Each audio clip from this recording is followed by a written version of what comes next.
I loved my wife more than I ever thought possible. She was my peace after years of chaos, my calm in every storm. When we got married, I promised myself I'd never let her feel unloved or unappreciated. Every morning, I'd bring her coffee just the way she liked it, 2 spoons of sugar and a hint of cinnamon.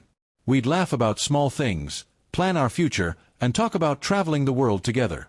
I truly believed we had something unbreakable. One Saturday morning, we decided to drive out of town to visit her cousin. It was a bright, peaceful day, and the highway stretched endlessly under the sun. She sat beside me, humming softly to the music playing on the radio. I remember thinking, this is happiness. But little did I know that the very same car ride would change everything I thought I knew about her. About an hour into the drive, her phone kept buzzing. I noticed her screen lighting up several times, but she ignored it. Normally, she would casually check her phone or reply, but that day, she looked tense. Her fingers tapped nervously on her lap, and she tried to keep the screen tilted away from me. Something in my gut told me something wasn't right, but I didn't want to seem controlling. After a few more minutes, the phone rang again. She grabbed it quickly, her voice soft but rushed. "Hey, I can't talk right now. Yeah, I'm with him."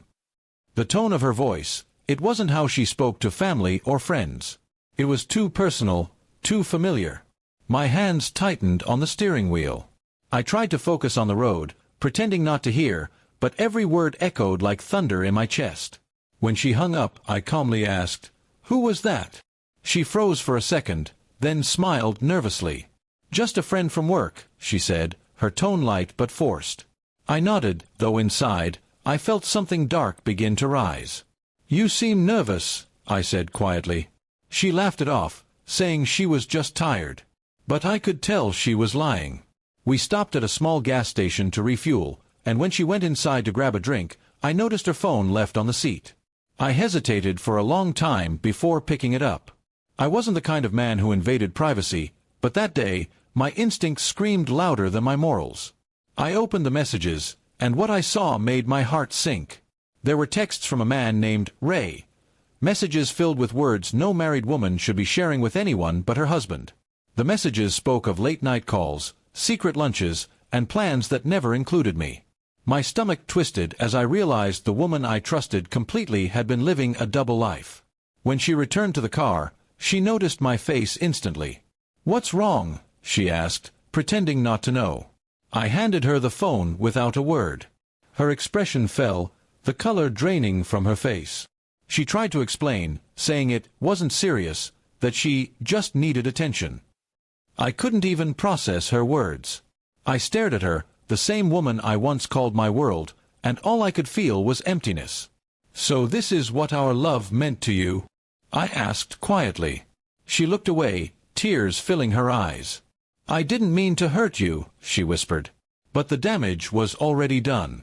The rest of the ride was silent. I couldn't even look at her. Every familiar song on the radio now felt like a cruel reminder of what we had lost. When we finally reached home, she tried to talk, but I walked straight to the bedroom, packed a small bag, and left for my brother's house. That night, I stared at the ceiling, wondering how a single moment of truth could destroy years of trust. Over the next few days, she texted and called, apologizing again and again. She said she'd end everything with that man and begged for another chance. But the thing about trust is, once it's broken, love alone can't fix it. I told her I needed time, but deep down, I knew we'd never be the same. Friends told me to forgive her, to try to rebuild what we had. But every time I closed my eyes, I saw that phone, those messages, and the way she said, "I'm with him." It played over and over in my mind like a nightmare that wouldn't end. Months passed, and she kept trying to make things right. But I couldn't go back to pretending. The laughter, the warmth, the little inside jokes, they all felt like memories from someone else's life. Eventually, we decided to part ways. She cried when I left, and so did I, but it was the kind of crying that comes when something truly ends. Now, years later, I sometimes drive that same road again. The same trees, the same sunlight, but the car feels emptier. I learned something that day. Love is precious, but trust is sacred. You can forgive betrayal, maybe even understand it, but you can never forget the moment it broke your heart.